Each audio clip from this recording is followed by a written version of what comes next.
तो वो 15-20 वर्ष भी घने दीक्षा करेंगे। जैसे अब हम सोच रहे हैं 100 वर्ष, जैसे आज जिन बच्चों की उम्र 20-22 वर्ष की है, वह उनको कोई नो कह, कोई यूं कह देते भाई तेरी उम्र 80 साल है, कोई हाथ दिखा दे, खुश होता है 80 साल है वो तेरी है। और जब 80 के निकट आवे है, जब ने सोचे भगवान 10 से 1 वर्ष और हो जाए, यदि शरीर स्वस्थ है, अस्वस्थ तो फिर नहीं कहता मेरी जीवन रहे, नो कहे भगवान ठीक ठाक मर भी सकता हूं पर दुखी ना हो, मतलब मरने की भी अटकल लानी पड़ती है। लेकिन ये सोचने से नहीं, ये परमात्मा की भक्ति से, परमात्मा की कृपा से ये बुढ़ापा भी ठीक जीव का रहता है। और उसके लिए हमने पहले से ही प्रयत्न करना पड़ेगा, क्योंकि काल ने सारी ऐसी व्यवस्थाएं कर रखी है, एक विशेष धारणा बना रखी है आम आदमी में। जैसे हमारे यहाँ छोटे छोटे बच्चे भी नाम ले लेते हैं, हम 3 वर्ष बच्चा जब बोलने लग जाता है उसको प्रथम मंत्र प्रदान कर देते हैं, और दूसरा मंत्र सतनाम 10 वर्ष की आयु का जब हो जाता दे देते, क्योंकि फिर वो श्वास की क्रिया को अच्छी तरह करने योग्य हो जाता है।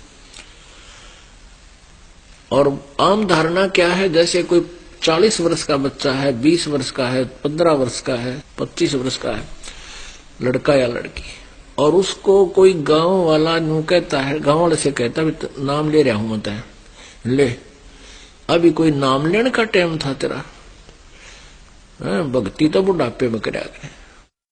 अब बुढ़ापे में जिसी भक्ति करोगे जी ये जानेगा, सारी उम्र तक खोटे कर्म कर लिए 50-60 साल तक, फिर सुख कितना होगा, वो तो सारे कर टूटेंगे, फिर कोई बालक मर जाएगा कि तब छोरी विधवा हो जाएगी कि तो और 100 समस्याएं रहेंगी, अपने शरीर में बिना जाने कितनी बीमारियां घर कर जाएंगी। तो परमात्मा कहते हैं अच्छे दिन पाछे गए। कबीर दुख में सुमरण सब करें, सुख में करे ना कोई, जय सुख में सुमरण करे तो दुख काहे को होवे। कबीर सुख में सुमरण किया नहीं, फिर दुख में करते याद, कहे कबीरता दास की फिर कौन सुने फरियाद। अब घर में भी सुख, परिवार बच्चे भी ठीक, बढ़िया जगह ब्याह हो गया, अच्छी उनकी पोस्ट हो गई, या कोई कारोबार ठीक हो गया, कोई ना पूछता, भगवान ने फॉर्मेलिटी करते हैं 6 महीना में, कितना माता दो कहे तो दो कहे, नवा भी कोई आवश्यक नहीं। परमात्मा कहते हैं तू जाने तेरी ऐसे निभाएगी हरदम लेखा भरना रे। तूने सोचा है कि मैं ऐसे ही मौज माची रहेगी, ऐसे आनंद रहेंगे, नहीं। कहते एक श्वास का अकाउंट हो रहा है तेरा। जिस दिन तेरे पुण्य समाप्त हो जाएंगे, या बैटरी पूर्व जन्म की चार्ज है, पुण्य इकट्ठे है, एकत्रित है, जिस दिन वो समाप्त हो जाएंगे, बैटरी इन्वर्टर सा फ्यूज हो जाएगा तुम्हारा। जैसे वर्तमान में एक इन्वर्टर चला रखा है वैज्ञानिकों ने, उसमें बैटरी होती है 2, उन बैटरी को चार्ज लाइट से किया जाता है, चार्जर के द्वारा। और 2 बैटरी जब चार्ज हो जाती हैं और चार्जर हटा भी दे, लाइट से कनेक्शन ना रखे, तो भी वो इन्वर्टर कार्य कर रहा होता है। पंखे भी चल रहे हैं, ट्यूब भी जग रही है, और अपना काम वो पूरा कर रहा है। और जब वो डिस्चार्ज हो जाएगा, खत्म हो जाएगी वह बैटरी, एकदम कड़च हो जाएगा, और फिर ना पंखे चले, ना कूलर चले, ना वो लाइट रहे। तो इसी प्रकार जिनके पूर्व जन्म की बैटरी चार्ज है, वो आज कोई तो प्रधानमंत्री बन रहा है, कोई राष्ट्रपति बना हुआ है, और कोई और ऊंच पोस्ट पे है, अन्य कोई अच्छे पैसे हैं, कोई फैक्ट्री मालिक है, कोई खान खोज रहा है, कोई अच्छा किसान है, जमींदार है। और जब उसकी बैटरी डिस्चार्ज होएगी, पूर्व जन्म के पुण्य समाप्त होंगे, फिर देखा उसके इलाके क्या बनेगी। ऐसे बहुत से उदाहरण वैसे तो पहले भी थे, वो हमारे आंख नजरों में, पर इतने कसक ना बने थी, उनका दर्द नहीं, दुख नहीं, डर ना बने था। अब जब नाम उपदेश और ये ज्ञान होने के बाद फिर दुर्घटनाएं जनता के साथ घट रही हैं, बिना नाम वालिया के साथ, तो फिर आंखें और ज्यादा खुल गई हमारी कि दोनों दीक्षा करते हुए बड़ा इनका काम चल रहा है, बड़े बच्चे भी ठीक है, आज उनकी वाह दुर्गति हो रही है, उनकी कहानी सुन लेता, क्या मता सोनी सुख आदमी की। तो पुण्यात्माओं,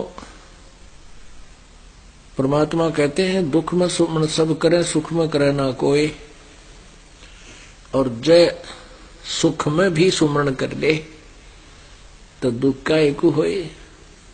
सुख में सुमरण किया नहीं, फिर दुख में करते याद, कह कबीरता दास की फिर कौन सुने फिर याद। तो पुण्यात्मा, ये शुभ अवसर है जो आप जी को परमात्मा ने कृपा बख्शी है। परमेश्वर ने स्वयं आकर के यथार्थ ज्ञान आपको दिया है।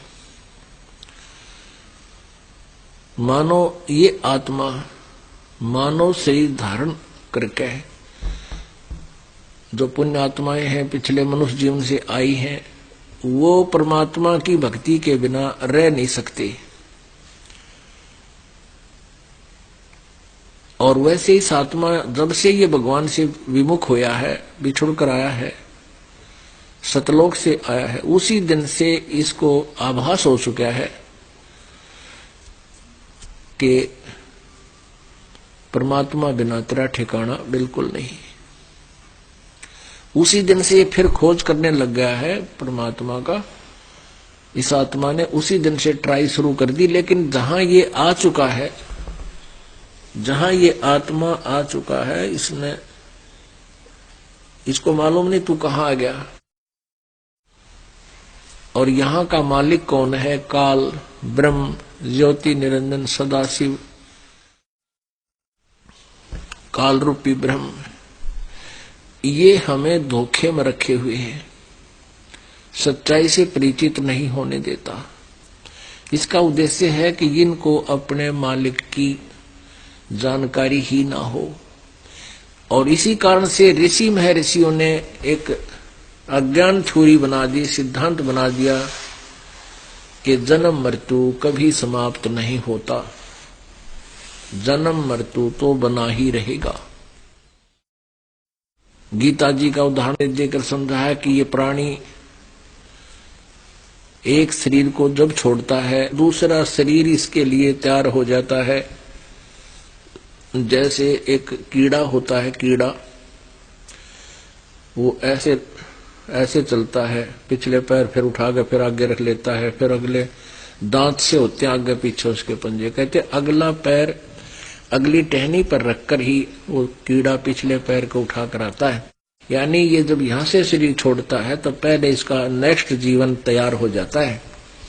इसलिए कहते क्यों चिंता करे, जन्म तो होते ही रहेंगे। तो ऐसे उदाहरण दिया करते थे।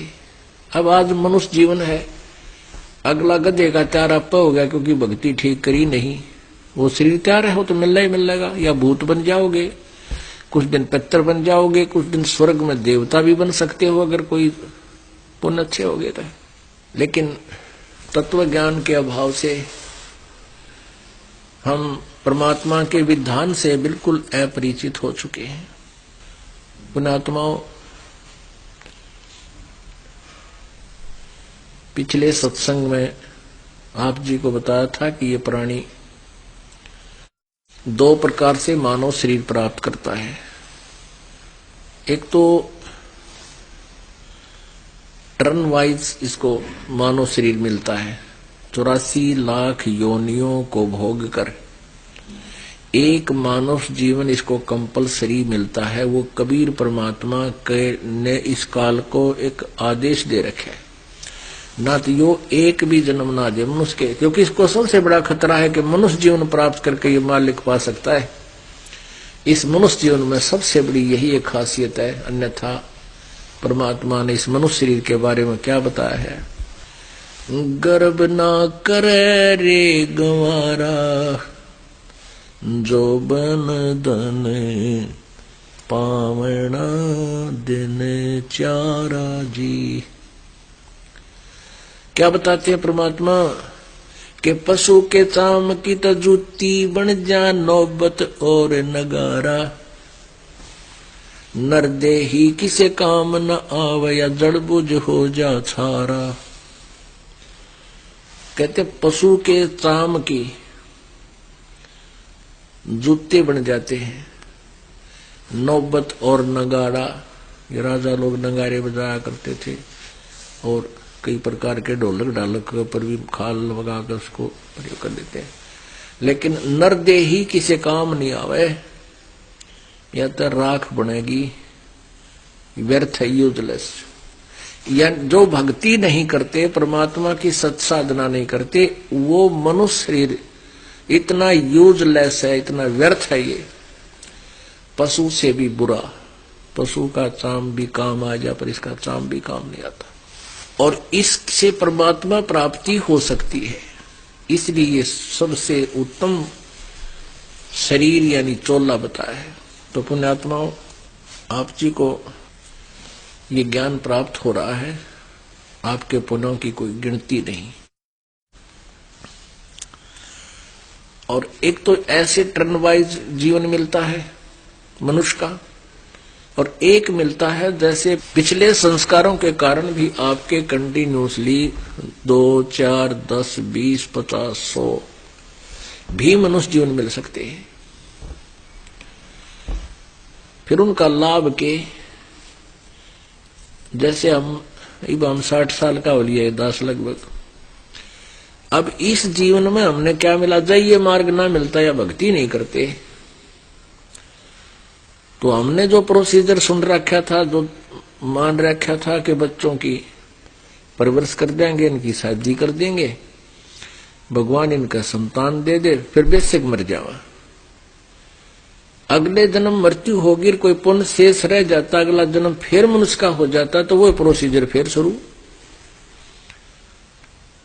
है। तो 5-6 बालक हो, कोई मर जा, को बच जा, फिर हाहाकार। यानी हम जीव संज्ञा में रंगे हुए थे। अब हमें पता चल गया, परमात्मा की वाणी ने हमें हिलाकर रख दिया कि क्या बताते हैं कि तू वहां चल जहां जन्म मृत्यु नहीं होती।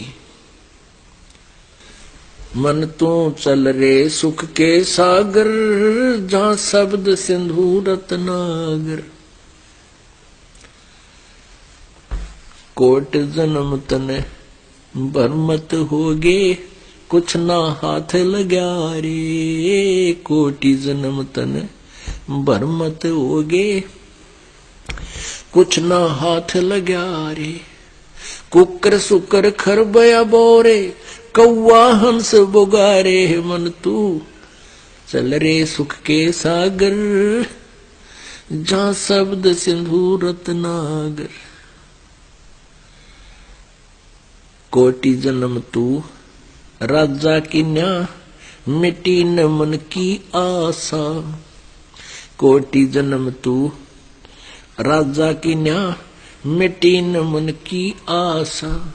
भिक्षुक हो के तू दर दर घूम्या, ये मिला न निर्गुण रासा। मन तू